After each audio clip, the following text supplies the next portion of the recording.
अस्सलाम वालेकुम जी। आज हम नेक्स्ट पढ़ेंगे explanation of photoelectric effect on the base of quantum mechanics. ये आइंस्टाइन ने फोटोइलेक्ट्रिक इक्वेशन जो है ना यहाँ पर इंट्रोड्यूस करवाई थी और उन्होंने इसका जो फिनोमिना है उसको क्वांटम थ्योरी की बेस पे एक्सप्लेन किया था।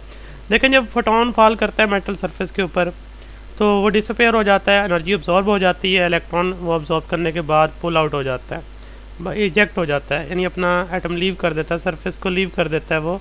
तो इलेक्ट्रॉन जब इमिट होता है वो इंस्टेंटेनियसली इमिट होता है, तो जो एनर्जी अब in the form of packet वो उसने अब्जॉर्ब की और फ़ौरन उसने जो ना वो पुल आउट हुआ। अगर energy in the form of wave होती डेफिनेटली वो अब्जॉर्ब करता है और टाइम डिलेशन आती है इसके अंदर और फिर वो बाहर आता है।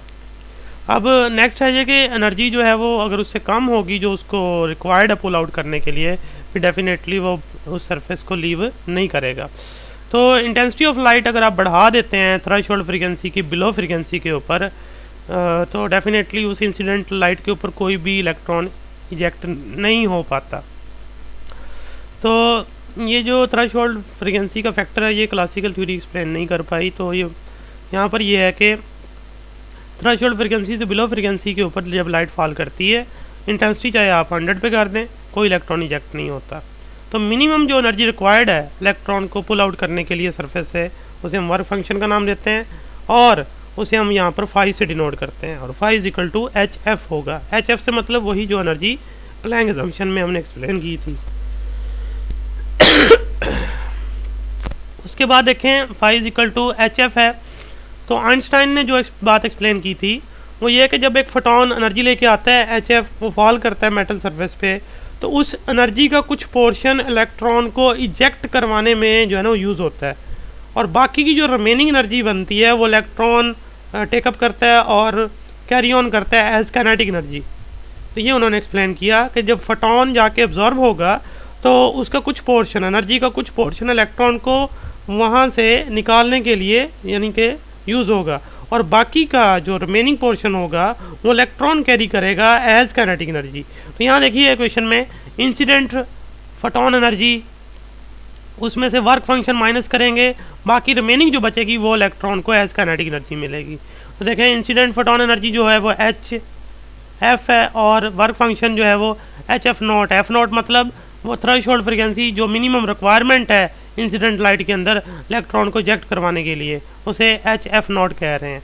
और kinetic energy of the electron, kinetic energy जो होगी half M V max square, तो एच एफ नॉट की जगह हमने फाई लिख दिया जो कि वर्क फंक्शन है।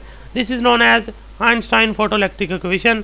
इसमें जो अगर हम बात करें कि हमारी जो इंसिडेंट लाइट है, इंसिडेंट जो फोटोन है, अगर उसकी फ्रीक्वेंसी ही एफ नॉट होगी देन जो एच एफ नॉट और माइनस फाई, तो डेफिनेटली वो जो राइट साइड पे काइनेटिक एनर्जी है वो ज़ीरो हो जाएगी क्योंकि सिर्फ इतनी एनर्जी आ पाई जितनी उस इलेक्ट्रॉन को इजेक्ट करवाने के लिए चाहिए थी। तो फाई इधर आके प्लस हो जाएगा, तो H F not equal to phi आ गया। तो मतलब ये मिनिमम एनर्जी जो रिक्वायर्ड है इलेक्ट्रॉन को इजेक्ट करने के लिए, ये उसका वर्क फंक्शन के फॉर्म में आपने लिखा है। Hence Einstein equation can be written as maximum kinetic energy बराबर होगी H F minus H F naught.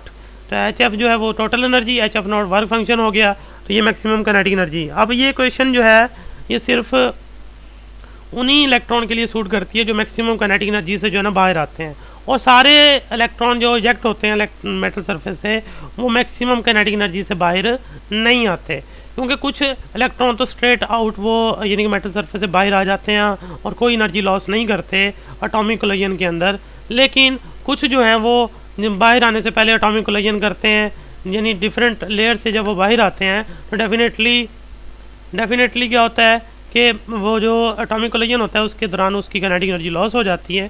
तो जब वो बाहर आता है सरफेस से तो उसकी काइनेटिक एनर्जी मैक्सिमम नहीं होती। इसलिए ये जो क्वेश्चन है kinetic energy maximum is equal to H F minus H F naught, ये सिर्फ उन इलेक्ट्रॉन के लिए जो है ना वो अच्छा रिजल्ट देगी जो कि पूरी सरप्लस एनर्जी के साथ जो है ना बाहर आते हैं। आइंस्टाइन को फिर नोबेल प्राइज़ जो है ना वो दिया गया इस बात पे। आइंस्टाइन ये जो फोटोइलेक्ट्रिक इफेक्ट जो है उसको एक्सप्लेन करने की बेस पे 1921 के अंदर। और ये फिनोमिना जो है फोटोइलेक्ट्रिक इफेक्ट ये हम एक्सप्लेन नहीं कर पाएंगे अगर हम लाइट को एज ए वेव ही कंसिडर करेंगे और उसकी एनर्जी को कंसिडर करेंगे कि यूनिफॉर्मली डिस्ट्रीब्यूटेड है उसके वेव फ्रंट के ऊपर। तो अगर वो वाली बातें कंसिडर करेंगे और इस फिनोमिना को देखेंगे तो ये फिनोमिना एक्सप्लेन नहीं हो पाएगा, ये फिनोमिना तभी एक्सप्लेन होगा जब हम लाइट को जो है ना फोटोन नेचर के अंदर एक्सप्लेन करेंगे, यानी उसकी कॉर्पस्कुलर एनर्जी की शेप में या कह लें उसकी नेचर में, तो फिर ही ये जो फोटो इलेक्ट्रिक इफेक्ट है, ये फिनोमिना जो है ना वो एक्सप्लेन हो पाता है। अदरवाइज़ ये जो एक्सप्लेनेशन है वो पॉसिबल नहीं है। क्वांटम मैकेनिक्स की बेस पे ही ये पॉसिबल है, क्लासिकल थ्योरी यहाँ पर फिर फेल होती है। तो अब आगे ये कुछ शॉर्ट क्वेश्चन है एक और, कि फोटो सेल क्या होता है। लेकिन फोटो सेल हमने पहले भी पढ़ा, ये लाइट डिटेक्शन के लिए इस्तेमाल होता है। तो इसका working principle photo electric effect ही है। इसमें क्या है कि आप एक लाइट डिटेक्शन के लिए इसको इस्तेमाल करते हैं। अब यहाँ देखें एक कैथोड बनाया है जिसका ट्यूब के अंदर रखा है हमने, ग्लास ट्यूब के अंदर। तो कैथोड जो है वो लाइट कैप्चर करेगा और इलेक्ट्रॉन इजेक्ट करेगा। उसके सामने ये देखें वर्टिकल लाइन जो है नोड है, और इसको हमने पावर सप्लाई जो है ना वो कनेक्ट किया, ये इसका सिंबल है नीचे। अब लाइट जब फॉल करती है कैथोड के ऊपर, वहाँ से इलेक्ट्रॉन इजेक्ट होते हैं और सामने नोड की तरफ वो ऑब्जॉर्ब होते हैं और करंट फ्लो करने लगता है सर्किट के अंदर। अब लाइट अगर फॉल करती रहेगी तो करंट फ्लो करता रहेगा, अगर लाइट फॉल नहीं करेगी करंट कट ऑफ हो जाएगा। तो जब तक विजिबल लाइट या मतलब लाइट यहाँ फॉल करेगी तो डेफिनेटली इलेक्ट्रॉन इजेक्ट होते रहेंगे और करंट फ्लो करता रहेगा। अब यहाँ पर डिफरेंट जो सर्फेसेज हैं वो डिफरेंट किस्म के रीजन के अंदर इलेक्ट्रॉन जो है ना वो इजेक्ट करती हैं। अब विजिबल इलेक्ट्रॉन जो होंगे वो पोटाशियम कैथोड की अगर सरफेस होगी वो तब आपको नजर आएंगे। सीजियम कोटेड सरफेस होगी तो डेफिनेटली जो इलेक्ट्रॉन निकलेंगे वो इंफ्रारेड लाइट के साथ होंगे, वो नज़र नहीं आएंगे फिर आपको, लेकिन ये कि करंट फ्लो कर रहा होगा एक्सटर्नल सर्किट के अंदर। और बाकी मेटल जो होती हैं वो अल्ट्रावायलेट रीजन के अंदर भी जो है ना वो इसको इमिट करती हैं।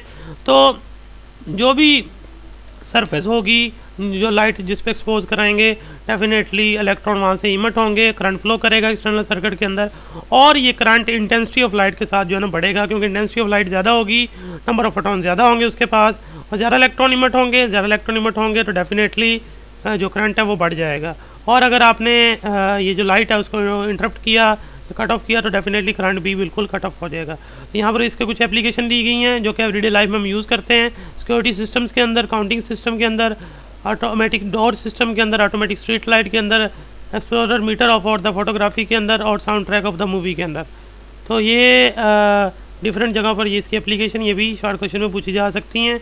और ये बीच में जो बताया है कि सोडियम और पोटाशियम है ये विजिबल के लिए, विजिबल लाइट जो है ना वो इलेक्ट्रॉन इमिट करती हैं।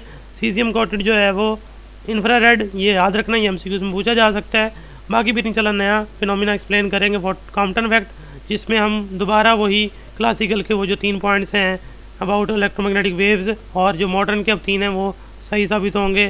तो ये फिर नेक्स्ट डिस्कस करेंगे। अल्लाह हाफिज़।